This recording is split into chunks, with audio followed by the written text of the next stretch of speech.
인공지능론 발표 시작하겠습니다. 저는 수화 앱리스트를 활용한 손 제스처 인식 구현이라는 주제에 대해서 발표를 하겠습니다. 다음은 목차입니다. 1부터 4까지 중간 보고서이고 5부터 7까지는 최종 보고서에 추가된 내용으로 구성하였습니다.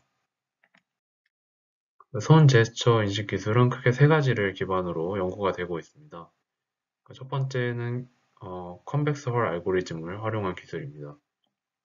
손가락 사이의 오목점과 손가락 끝의 볼록점 등을 이용해서 펴진 손가락의 수와 위치를 알 수가 있습니다.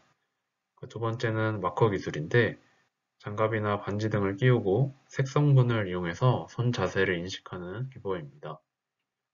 마지막으로 손 자세에 따른 히스토그램 분포를 사전에 정의한 후에 손 자세에 가장 가까운 값을 가지는 히스토그램의 분포를 찾아 손 자세를 인식하는 통계적 알고리즘도 있습니다. 오른쪽의 그림은 2019년 구글이 선보인 미디어 파이프라는 라이브러리로 사물, 얼굴, 손동작 등 다양한 인식을 구현할 수 있는 기술입니다. 손 제스처 인식 기술은 많은 분야에서 활용되고 있습니다. 가상현실이나 증강현실 상황에서 리모컨을 대신하여 활용할 수 있고, 운전이나 세밀한 작업 등 직접 조작이 어려운 상황에서 활용될 수 있습니다. 최근 코로나19 상황 속에서 감염 위험을 줄이기 위해 비접촉 기술이 개발되고 있습니다. 가장 오른쪽의 그림은 현대 엘리베이터에서 선보인 기술로서 손 제스처만을 통해 버튼을 조작할 수 있습니다. 다음은 제가 사용한 데이터입니다.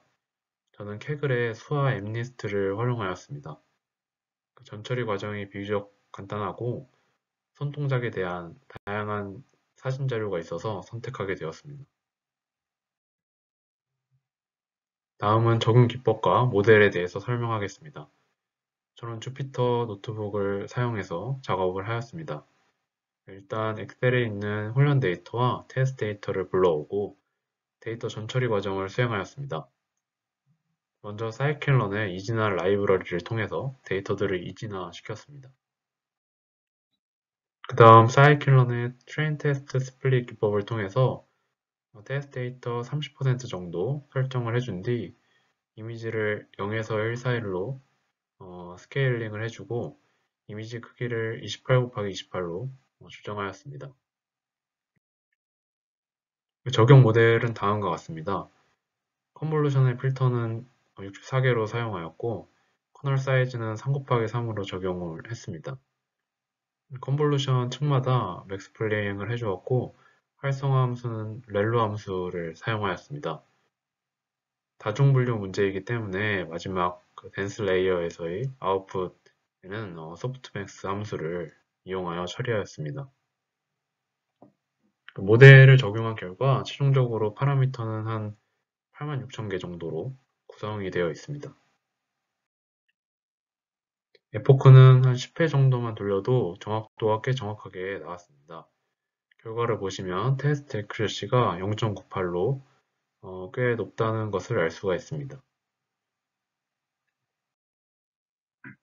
만족할 만한 결과가 도출이 되었지만 한 가지 의문점이 있었습니다. 사람마다 손의 색깔이나 크기는 다를 수 있어도 기본적인 모양은 비슷하다고 생각하여서 과연 이 모델이 임의의 손동작에서도 잘 작용이 될지에 대해서 궁금했습니다. 그래서 제가 직접 오픈CV 라이브러리를 활용해서 테스트를 해보았습니다. 오픈CV는 인텔이 개발한 실시간 컴퓨터 비전을 목적으로 한 프로그래밍 라이브러리로 CP2를 사용하면 캠으로 해당 모델이 내 손가락과 얼마나 정확하게 일치하는지 실험해 볼 수 있습니다. 다음은 실험에 대한 결과입니다. 실험을 해보았으나 정확도가 매우 떨어지는 것을 알 수 있었습니다. 배경이 없는 곳에서 테스트를 했음에도 불구하고 한 개만 정확하게 맞출 수 있었습니다.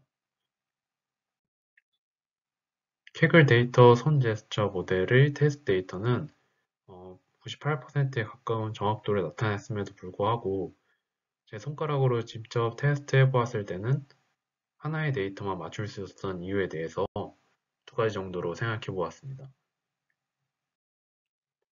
첫 번째는 데이터 전처리 과정에서의 문제가 있다고 생각하였습니다. 리사이징, 리쉐이핑, 음영화를 하는 과정에서 데이터에 손실이 있었을 수도 있고, 배경에 일부 나온 사람의 모습 같은 어수선한 배경이 정확도를 떨어뜨렸다고 예측하였습니다. 두 번째는 실제 나의 손 데이터와의 차이가 정확도를 떨어뜨릴 수도 있다고 생각했습니다.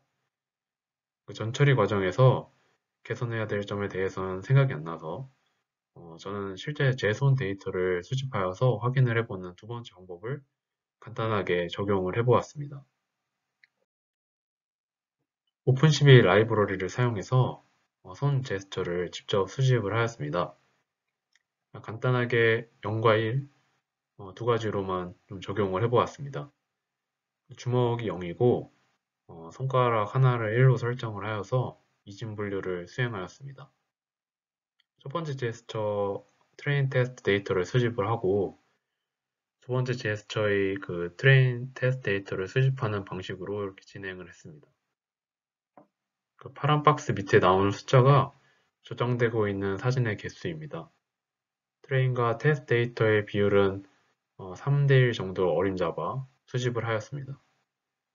학습의 정확도를 높이기 위해서 수집할 때 더 광범위한 데이터 수집을 위해 손을 상하좌우 그리고 앞뒤로 움직여서 수집을 하였습니다.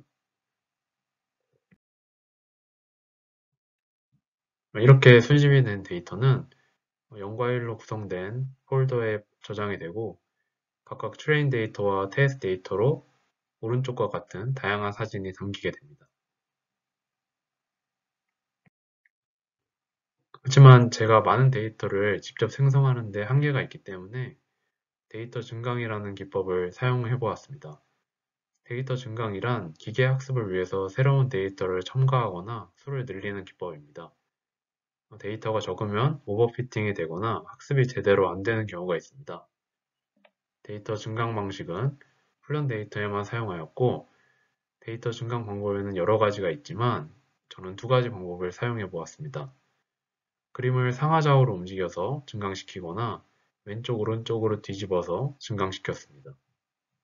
1000개에 가까운 데이터로 훈련 데이터를 수집하였는데 2038개로 증강되었다는 사실을 알 수 있습니다. 이렇게 수집한 데이터로 모델을 적용해 보았습니다.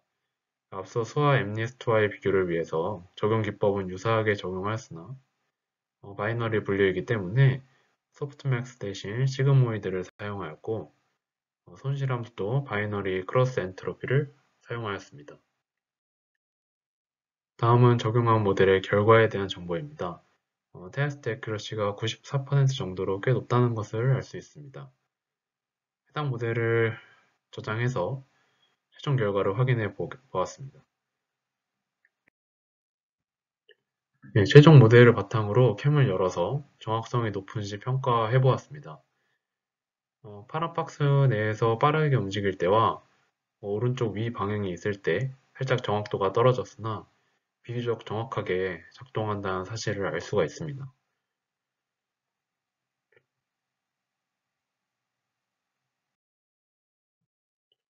보고서의 결론 및 느낀 점입니다. 제가 직접 데이터를 생성한 뒤에 학습시킨 모델이 테스트 정확도는 조금 더 낮았지만 제가 실제로 동작을 취했을 때 판단을 잘한다는 사실을 알 수가 있었습니다. 손 제스처와 같은 경우는 사실 모양이 비슷해서 실시간 손 동작으로 테스트를 해도 비교적 정확하게 예측할 수 있을 것이라고 생각했는데 보고서를 작성하면서 느낀 점은 많은 데이터의 학습으로 인해 정확도가 매우 높다고 하여도 실제 상황에 적용을 하였을 때 액큐러시가 반드시 높지는 않다는 사실을 알 수 있었습니다.